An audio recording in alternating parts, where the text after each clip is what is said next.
fanampom-pivavahana eto amin'ny Hope-Fi Radio.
Midera Jehova miantso ny anarany, atao fantatra any amin'ny firenena ny asany, mirao azy, mankalaza azy, saintsainy ny fahagagana rehetra ataony.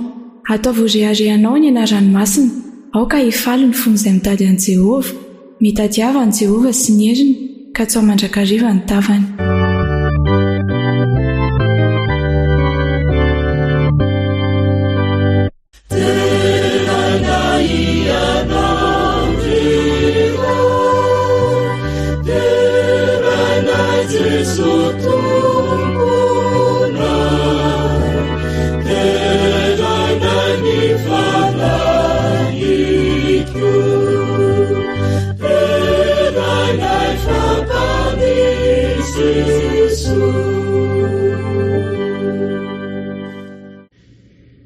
Manasantsika mianakavy hiaraka hivavaka. Tompo ray masina tsara indrindra izay ny an-danitra. Akory ny hafalianay satria afaka mandresy miaina ao anatin'ny fanampom-pivavahana na dia mitoerana maro samihafa manerina ny vonin-tany aza. No ny antony tsy ahafahana mandeha any am-piangonana na koa no ny antony hafa dia mandre izao afatra izao amin'ny web izahay, ary hiasa mahery ianao tompo mba ho fitaovana mahomby amin'ny fanampariana ny filazantsara sy ny afatra ny fikirakirana toy itony. Dia manatrena izanaiza misy anay, ary indrindra ho an'ny mpanomponao izay hitondra ny afatra, fenoa ny fahasoavanao sy ny fanahy masina amin'ny anaran'i Jesosy. Amen.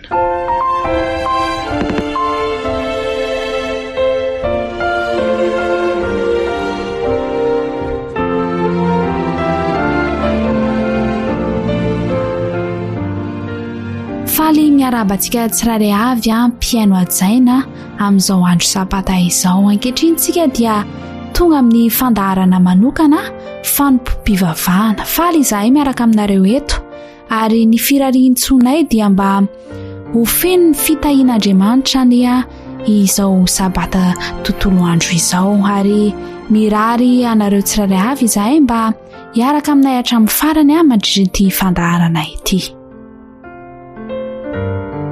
Ka ho fanombohantsika izao fotoana izao dia andeha isika hiaraka hidera sy hanandratra ny feontsika, hiaraka anao ny hira 7:30. Hira laharana 7:30, midera ny anaranao.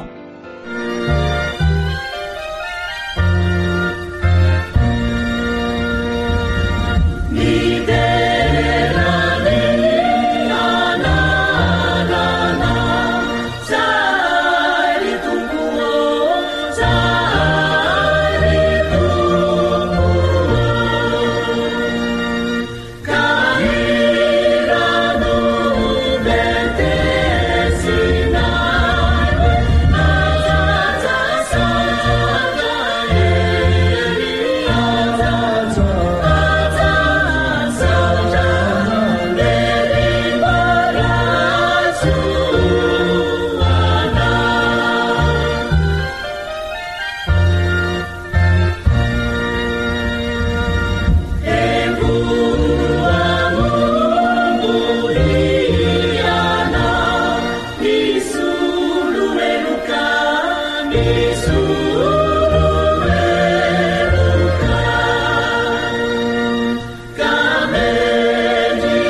Anasantsika andray ny baibolitsika ka hanokatra izany ao amin'ny Asan'ny Apôstôly toko 7.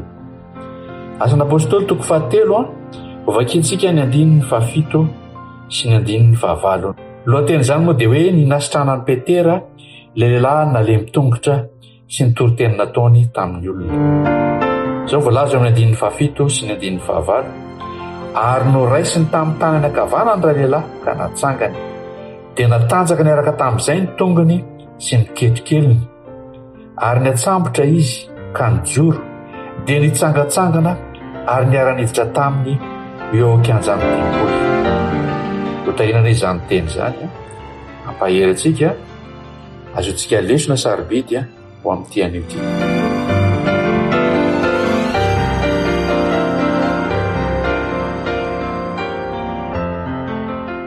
Manasantsika hanondrika ny lohantsika hiara hivavaka isika. Rainay tsara indrindra izay any an-danitro, misotranao aho noho ny famindraponao izay nasaronao ny fiainanay, misaotra noho ny zavatra rehetra nataonao anay sy ny mbola ho ataonao anay. Ankehitriny raha eo dia vavaka aminao aho amin'izay rehetra marary. Tompo, aoka ny sandrim-pitiavanao anasitrana azy ireny, hikasika manokana amin'ny faritra rehetra marary ianao ary hanome fanasitrana tanteraka ho azy. Mivavaka ihany koa Tompo ho an'izay azo paoriana, aoka ny ianao anasitrana amin'ny fomba raitra rehetra amin'izy ireo ary aoka ho adidinao hatrany izy ireo satria zanakao. Mivavaka ihany koa ho an'ireo rehetra manana olana maro samihafa, aoka ianao Jesosy no tsapan'izy ireo fa vahaolana sarobidy indrindra, ary ataovy tsapa amin'ny fahenao dia tsy mandao na mahafoy azy ireo akory. Ankehitriny aho Tompo dia mivavaka ihany koa ho an'ny mpanomponao izay mitondra ny teninao, aoka ny fanainao masina no ampiteny azy. Maro ireo tiana angatahana Tompo, ianao mahalala izay rehetra mahasoa anay, tanterao aminay izany. Fatonoana ny vavaka noho ny amin'ny anaran'i Jesosy, miaraka amin'ny famelana tanteraka ny elokay. Amen.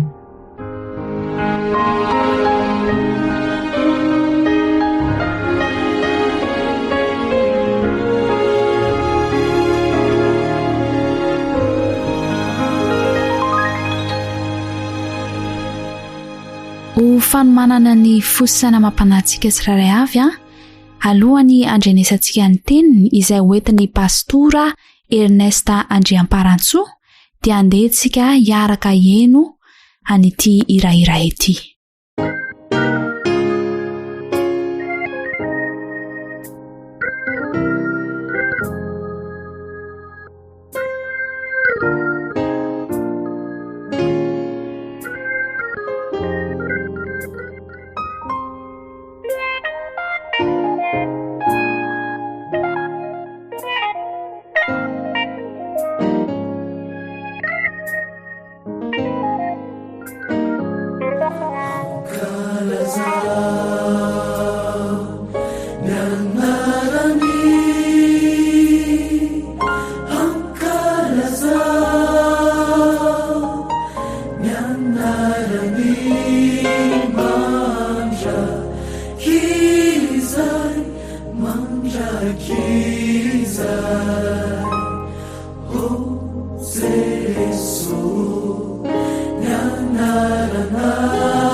Ry ava-malala amin'izao ora sy fotoana izao dia andinika ny afatra manokana avy amin'ny tenin'Andriamanitra isika izay efa fantatsika raha teo fa mifototra amin'ny boky ny asan'ny apôstôly.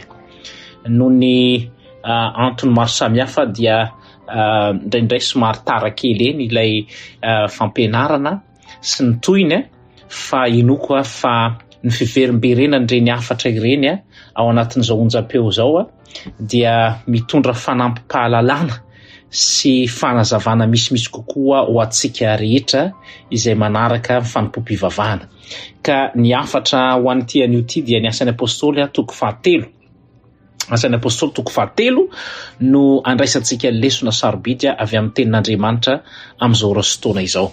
Manasanao anefa mialohany hamakitsika ny tenin'Andriamanitra ny mba ahafahantsika mifantoka ao anatin'ny fotoana vitsy fa nonona vavaka zany anokafana ny masom-panahintsika ahita ny fahamarinana sy indrindra tsy ho mpiaino manadino sy hoe nafinaritra fotsiny le afatra fa mba ho tena mpiaino mankatohany zany ary miaina mihitsy an'ilay afatra izay voalaza. Hivavaka isika.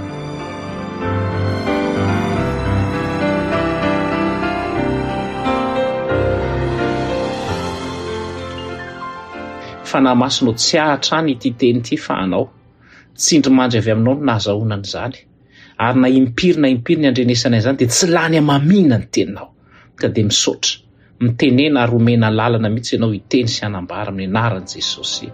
Amen.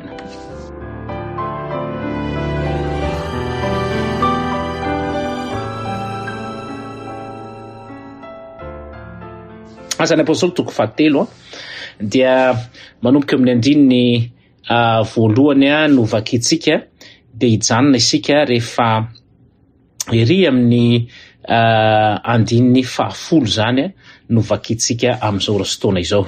Ny nasitrana amin'ny Petera ilay lehilahy malemy tongotra sy ny toriteny nataony tamin'ny olona. Ary Petera sy Jaona niakatra ao kianja ny tempoly tamin'ny ora 7 fotoam-pivavahana.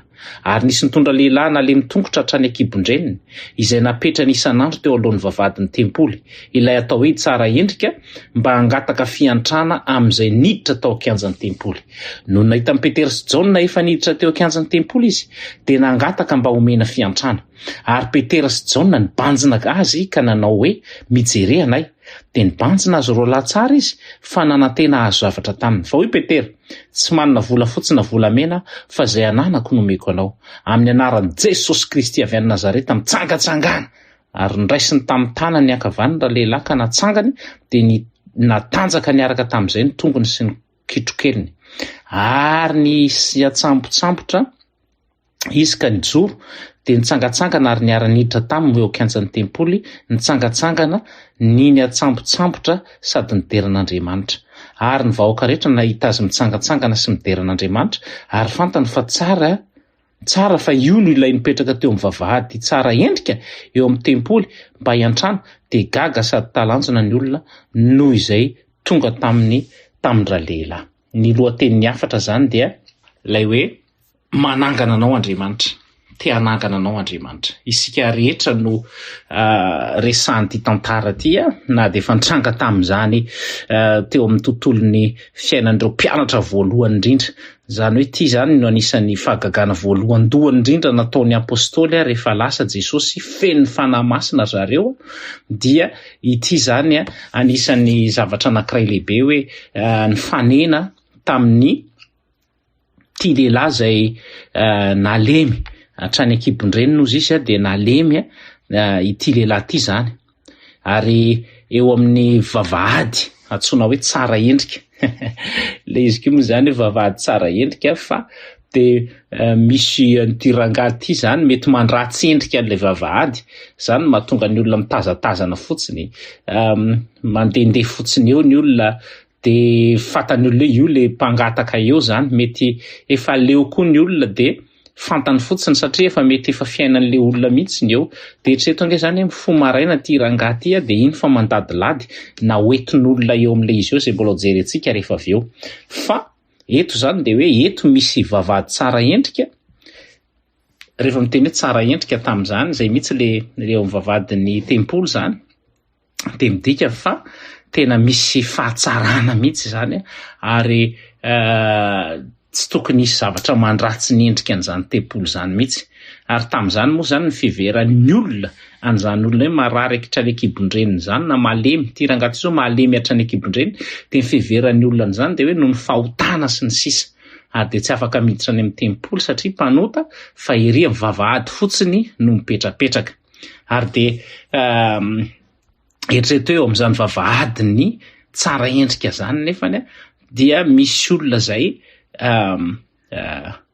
miatrika fahasahiranana mafy mihitsy zany ao anatin'izay ny efa verevitra tanteraka mihitsy sy diso fanantenana ty rangaty zany fa de efa io ny fivelomana ary de tsy misy tsony ny olona mpivavaka daholo no mandeha mivoaka sy miditra eo fa tsisy miraharaha hoe anao inona am'ty rangaty moa zany ry zareo ary zay zavatra anankiray zay zany de zavatra misy ihany koa na eo amin'ny fiangonana azy eo amintsika mpiara-mivavaka mahita olona sahirana mahita olona malemy mahita olona zay tratra ny fahotana de mitazapotsiny de samy mandalo fotsiny de onena sy antra fotsiny tsisy manao na inona na de anankiray azy ary tamin'ny fotoan'androny satria Petera sy Jaona zany dia mino fa makany foana zareo isaky ny fanompo-pivavahana makany amin'ny toerana io ary na tamin'ny Jesosy mbola teo aza dia makany daholo reo mpianatra fa de mahita fotsiny hoe io koa de samy mijery zany fa tamin'ity ndray mitoraka ty de tonga ny fotoanan'le rangahy zay zany le hoe rehefa tonga eo amin'ilay fotoananao sy ny anjara voatendry ho anao dia anao fahagagana ho anao ny tompo ary tsy apozinao zay na mandalo daholo foana aza ny olona tadidio fa isika mpino kristianina de natao tahaka ny Petera sy Jaona hitondra fitahiana sy ho valim-bavaka ho an'ny olona zay hiara-ny fahalemena eto tsy voatery hoe tsy maintsy olona malemy hatrany amin'ny kitrokely tsy voatery hoe olona mandady tsy afaka mijoro fa misy olona be dehibe mety mahantra ara-panahy mety tsy manana na inainy tsisy fanantenana intsony fa de eo de ohatr'izany avokoa be dehibe mpanota mety tonga eo amin'ny fiangonana hijery fotsiny hitazapotsiny ve ianao nefa disipla amin'io sady nyrotsaha ny fanamasina sy olona mangataka ny fanahy isan'andro fa tsy miraharahany zany mihitsy ianao misy fanahy efa very efa malemy efa mandady miondrika de manapitrotraka an'izany ndray aza no atao tena tsy toetsaina disipla mihitsy zany fa tokony anao tahaka ny Petera sy Jaona be dehibe ny olona mandeha makany amin'ny fiangonana ho iahatra eo fa olona tsy mahalala akory misy fanahy tokony vonjeny eto fa de mandalo samy mahita eo fotsiny de manome fiantrana zay mba manana malala tanana ary matoa ty rangaty miverina eo amin'ny vavahadin'ny tempoly foana amin'ny fotoana fivavahan'ny olona dia eo zany sisa ny fanantenana setra ny ahy mba misy mpivavaka mba manolotra zavatra ka moa hitany ve zany tsy nahita fanasitrana izy tsy nahita inina izy ary zay indrindra ny hoe tamin'ity fotoana ity dia ozy izy hoe nisy nitondra lehilahy malemy tongotra ny ankibondreniny zay napetra ny isan'andro teo alohan'ny vavahadin'ny tempoly de eto zany de zao hoe misy olona zay mitondra atreto aloha zany rehefa mbola malemy ihany koa isika de tadidio fa misy olona zay mitondra anao mitondra mbavaka anao misy olona zay mialohan'ny fahagagana zay iseho aminao zany de tadidio fa misy olona zay milanja anao, misy olona zay mitondra anao ambavaka, misy olona zay manampy anao amin'ny lafiny rehetra. Azakivy mihitsy ianao raha lasana bavaka, ianao mety hoe tsy malemy na mahantra na olona eo amin'ilay hoe arabatana sy ny hoe fitadiavam-bola, fa mahantra indrindra ianao satria mety eo amin'ny tempolo ianao fa tsy mahita fanasitrana na ara-panahy. Ary zany ny anton'izao afatra izao ry ava malala hoe misaotra an'Andriamanitra fa mbola misy ray aman-dreny ianao mitondra ambavaka, ary zay no mahatonga anao mbola eo. Misy mpiray fanantenana, misy mpino miaraka aminao mitondra ambavaka anao, zay no mahatoy izao anao. Misy olona zay milanja anao, meteza ho lanjain'ny olona aloha, ary matoa anao mbola tonga eny ankianjan'ny tempoly, eny amin'ny vavahadin'ny tempoly, na de tsy mahafaka mipartisipe be azy de tadidio fa efa eny amorony fahagagana ianao zany satria teo amin'ny vavahadin'ny tempoly no niseho izany fahagagana izany.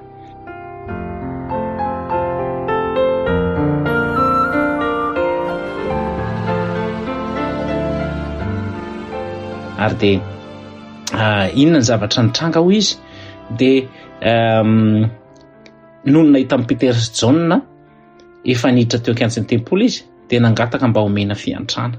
Hitako ery le rangahy nanandratra n'lay tanty kely zany mba ho asiana zavatra satria nijanona Petera sy Jaona sady mety nangataka mba mangataka sy ny sisa. De ozy izy Petera tao anatin'izay hoe nanantena ty rangahy ty fa azo zavatra avy any amin'zareo, azo sakafo androany, azo na de kely fotsiny aza.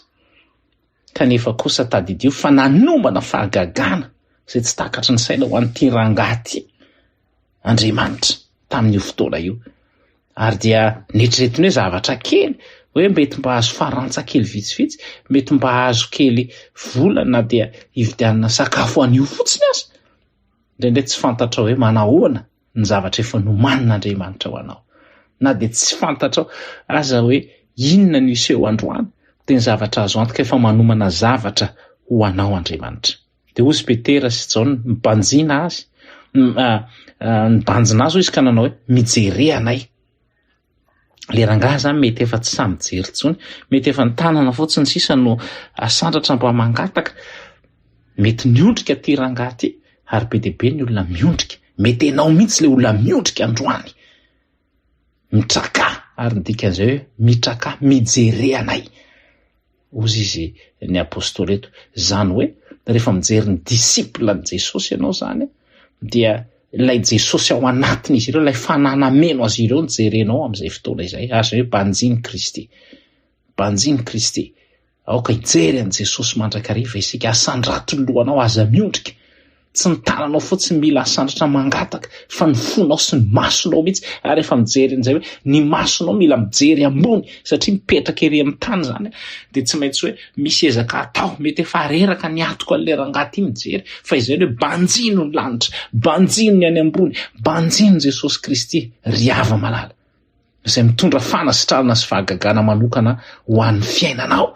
Mila mibanjana, mijery anay hoy izy ny apôstôly teto. Ny dikan'izay ihany koa de zao rehefa mijery anay, de rehefa nahita zany izy de ohatra ny te hilaza Jaona sy Petera sy Jaona hoe ahoana zao fiakanjona izao. Ny akanjon zareo moa zany de akanjo tsotra, foentina mandendeha eny amin'ny toerana rehetra eny, tsy le misy filakitera be sy lavarobo misy kiramborambony tahaka n'ireo fariseo sy mpandroradalàna sy ireo mpisorona ao amin'ny tempoly izay mivezivezy miditra ao anatin'izany tempoly zany, ireo mpivavaka izay miseho ivelany. Ary de tsara fitafy raha amin'izao fotoana izao de mangirana ny kiraro, mety manitra tsara, tsy kasindalitra, mety miaraka amin'ny fiara mihitsy ary tsy te hijery nizaniza. Ary ozy Petera sy Jaona hoe ahoana fijerinao anay zao, raha mijery anay ianao, moa ve olona manam-bola, manan-karena tokony hanolotra ve izahay? Moa ve izahay tena olona manana maha izy azy ve zao fijerinao anay zao? Jereny volom-bava anay, jereny nary zareo aza mbola vao avy diso fanantenana, mety mbola maloka ihany koa, fa manana ny fanahy izay nampitraka sy nampitamberina ny zavatra rehetra amin'ny laoniny indray. ary de rehefa mibanjina azy ilay rangahy de ozy izy ny teny nafinaritra teto hoe hoy Petera, tsy manana vola fotsy na volamena fa izay ananako nomeko anao. Izay ananako nomeko anao.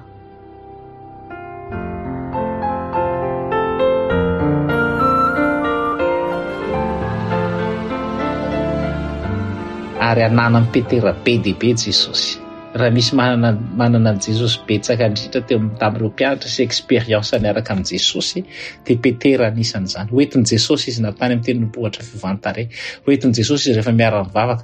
Hoentin'i Jesosy izy rehefa misy hoe fananganana maty dia anisan'le niditra tao izy. Petera ilay miresaka tamin'i Jesosy ilay hoe motiavy ahy ianao. Petera ilay hoe eo ambonin'ity vatolampy ity no anorenako ny fiainao. Tsy hoe Petera akory ilay vatolampy ity naresahana eto sy ny sisa. Jesy Petera ilay hoe asevo-makeny dia nandeha tongotra teny ambonin'ny rano. Raha misy olona manana expérience momban'i Jesosy dia Petera, ary tena hoe niaina an'izany rehetrarehetra izany. Ary zay no nahatonga an'i Petera hoe tsy manana nainana izay ananako nomeko anao. Ianao koa rehefa manana an Jesosy betsaka dia afaka omena, afaka manolotra ianao. Ny olona tsy manana an Jesosy nga samy toro filazantsara zany. Zay ny ahafantarana koa hoe manana an Jesosy ianao samy mizara izay anananao. Fa tsy mikombom-bava fotsiny, mangina fotsiny, menatra aza hoe mitandrina ny fahamarinana sy manaraka an'izao laharana sy fampianarana izao. Fa eto Petera sy Jaona dia hoe amin'ny anaran'i Jesosy Kristy avy tsisy formule mitsangatsangana. Tiako zany. Zay mihitsy ny tena formule tsara indrindra. Rehefa misy olona marary, rehefa misy tsy salama, misy toe-javatra, dideo amin'ny anaran'i Jesosy raha lasa anabavy malala, fa hainy atao zany. Mahery ny anaran'i Jesosy. Rehefa misy toe-javatra eo amin'ny fiainanao, didio amin'ny anaran'i Kristy. Fa ataony mitranga zany. Anafaka, anasitrana, amelona indray zay rehetra didina tamin'ny anaran'i Jesosy. Io problème tokantrano didio amin'ny anaran'i Jesosy. Problème faly menao didio amin'ny anaran'i Jesosy. Mbola misotro toka ve ianao? Mbola manao an'izao fiainana sy ny filana ambany rehetra izao, didio mangina amin'ny anaran'i Jesosy. Tsy arena, tsy voninahitra, tsy faiza mandahateny, tsy programa mipoapoaka, fa amin'ny anaran'i Jesosy. Zany rehetra izany ny tena hery lehibe. Zay le tena ananandry zareo zay. Zay ny mampiavaka ny apôstôly zay. Ka dia rehefa anananao betsaka Jesosy dia hitranga izany fahagagana izany.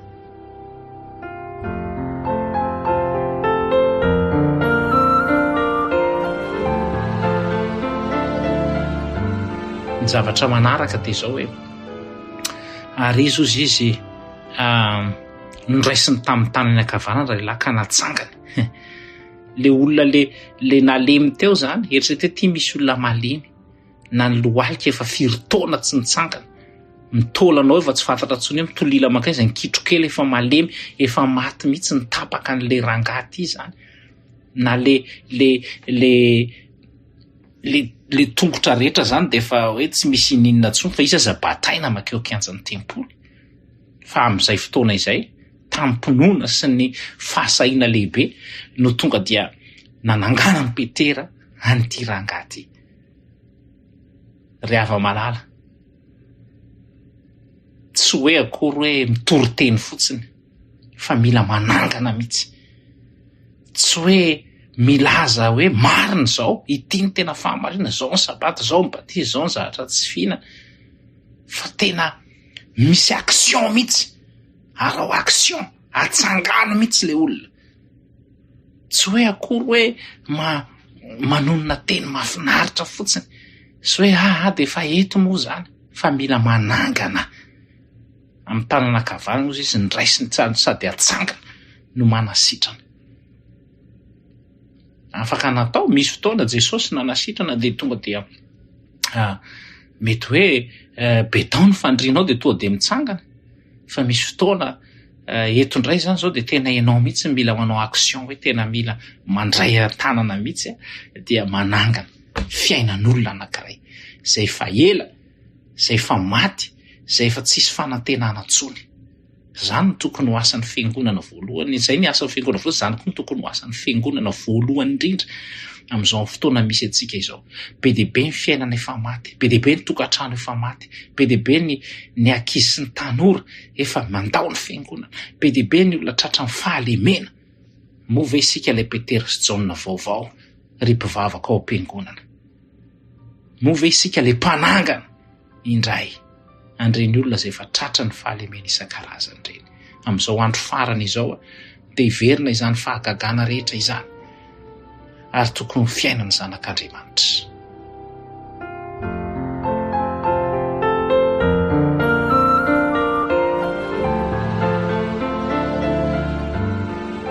Teboka manaraka dia izao hoy izy hoe rehefa niraisiny tamin'ny tanany zany dia natanjaka niaraka tamin'izay ny tongony sy ny kitrokeliny. Dia inona ozy izy? Ary niatsambontsambotra izy ka nijoro dia nitsangatsangana ary niara-niditra taminy teo akanjan'ny tempolo, nitsangatsangana niatsambontsambotra sady nideran'Andriamanitra.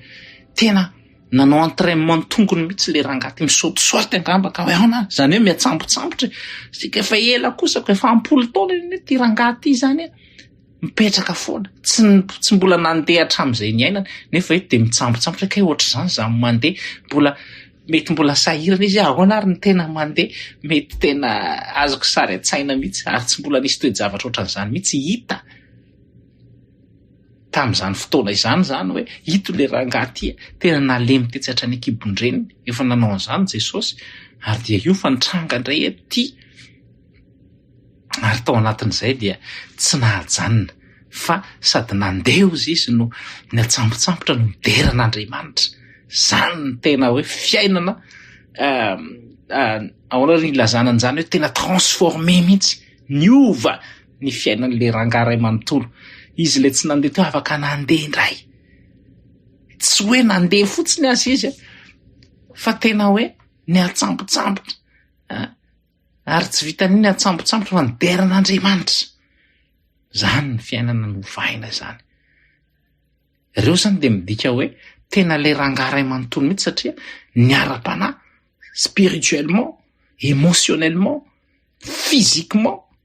Ireo zany le rangahy tonga dia sitrana tamin'ireo, ny vatany nitsangana, ny émotion tsy nazo natao ininona mihitsy hoe ino ty ataonao teo dia mitsambontsambotra aloha dia misaotisaoty mianatra mandeha hoe tena marina ve ty zavatra ty. Niara-panahy moa zany dia sady voavela heloka izy nanam-pinoana raha teo. Tsy niteny mihitsy Petera sy Jaona hoe moa efa nandoha apafolo ny va ianao, moa efa mitandrina ny sabotsy ve ianao, moa ve ianao mbola mihinana zava-padina, moa ve ianao mbola manao an'tisy ty. Fa tonga dia amin'ny anaran'i Jesosy mitsangatsangana.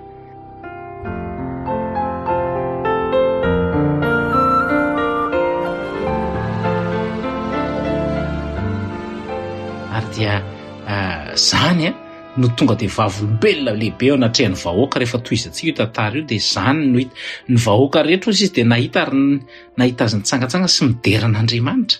Dia tsy fantan'ny olona tsara io lehilahy tetsy mipetrapetraka tetsy teo ny vavadin'ny tempolo zany, fa gaga sy talanjona ny olona.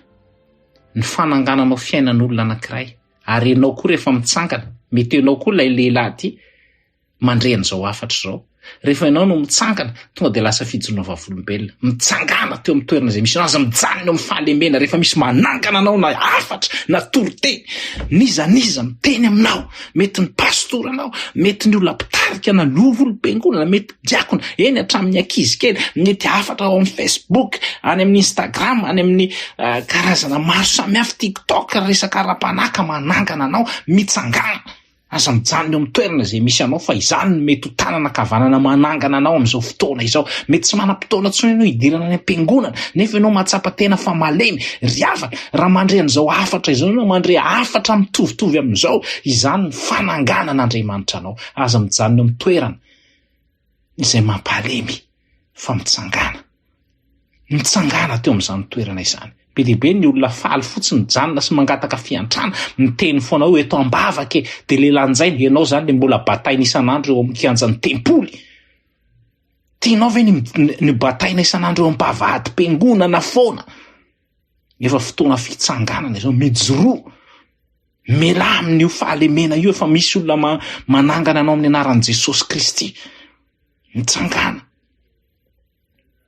ary za mihevitena ho malemy foana na hoe tsy miafinafinao mambadiky ny toko sy andiny many hoe mety ny nofo fanifanatsy manan-kery mba hoe taombavaka vavahoana impanody tsia mitsangana aoka ianao hiatsambontsambotra ary iteran'Andriamanitra amin'ny fifaliana ny dikan'izany rehetrarehetra izany ka dia ity boky ny asan'ny apôstôly fahatelo ity zany amin'izao fotoana iainantsika zao dia mampatsiahy antsika fa Andriamanitra dia miona amintsika amin'ny fotoana mety indrindra, amin'ny toerana mety indrindra, ary amin'ny fahasoavana izay tsy takatry ny saina. Ary ny finoana ihany koa dia manomboka eo amin'ny ny fitrakana izay ataontsika ny fibanjinana an' Jesosy ilay hoe mijery anay.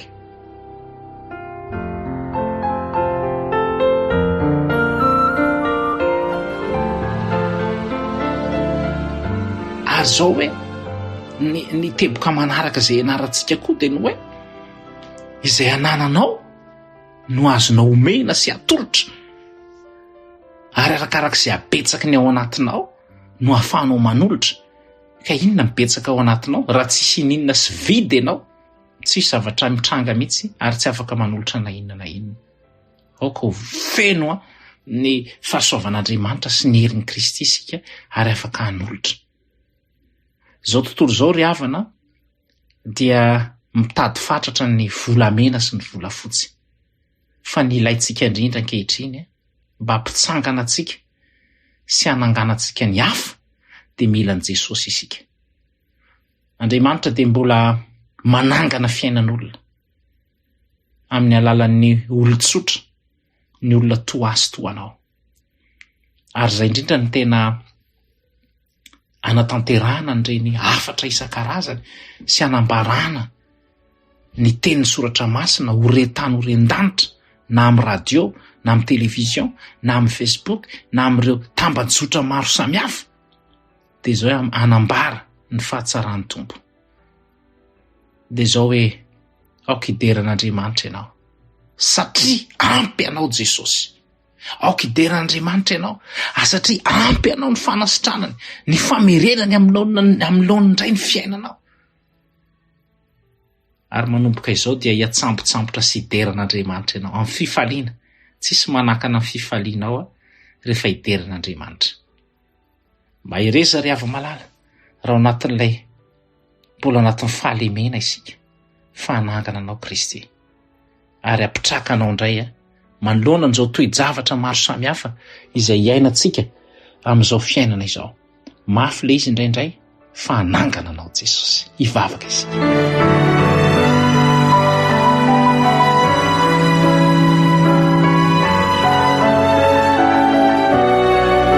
Misaotra Tompo noho ny hafatra. Aoka izahay mba hitsangana ary ho atsangana ao indray ny fiainanay. Ampio koa izay mba afaka hanangana fiainan'olona tahaka ny Petera sy Jaona. Esory aminay fahalemena ny amin'ny anaran'i Jesosy Kristy avy any Nazareta. Atanjao ny lohalika sy ny kitrokely mpinoana rehetra ka afaka hijoro matanjaka tsara. Ary ampio ihany koa izahay mba afaka hidera ho vavolombelona amin'ny olombelona rehetra fanatsangana amin'ny fiainanay. Misaotra noho izany fananganana mahagaga izany. Mitahiny mpiaino rehetra, mitahiny mpikirakira an'izao onjam-peo sy ny fanapaharianana izany, mba hahomby ary hanova ny fiainany io amin'ny anaran'i Jesosy. Amen.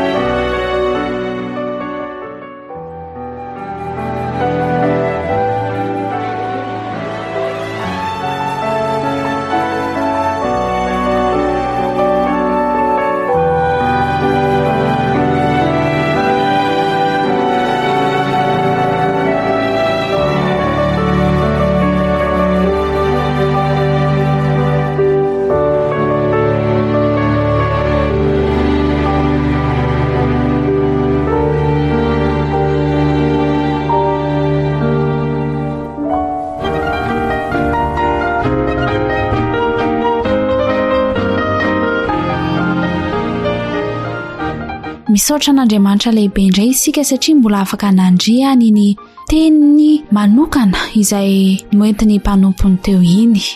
Ankehitriny dia ny firarointsoanay dia mba hitoetra aty anatintsika tsirairay avana izany teny izany, tsy handalo fotsiny amin'ny sofina fa mba hitondra fiovana ara-panahy eo amin'ny fiainantsika. Ary ny fanirianay moa zany eto amin'ny Hope Radio dia ny anandratra fanantenana amin'ny fiainantsika tsirairay avy ireo. Ankehitriny dia mifarana sahady ny fandaharana fanompom-pivavahana amin'ity androandroany ity, fa manome fotoananao indray izahay amin'ny herina ny toy izao eto amin'ny Hope Radio.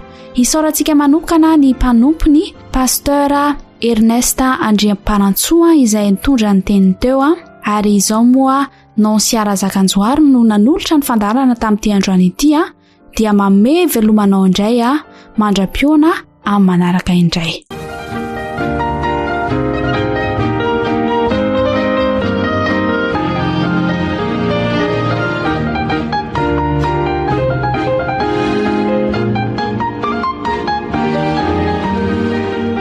Narahinao teo fanompom-pivavahana eto amin'ny Hope Radio.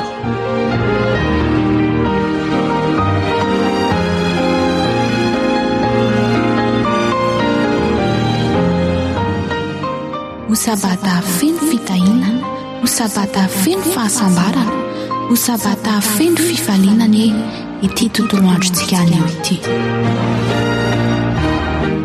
Azonao atao ny mamerina miaina sy maka izao fandaharantsika izao ao amin'ny tranokala fanantenana ho anao.org/fanompom-pivavahana.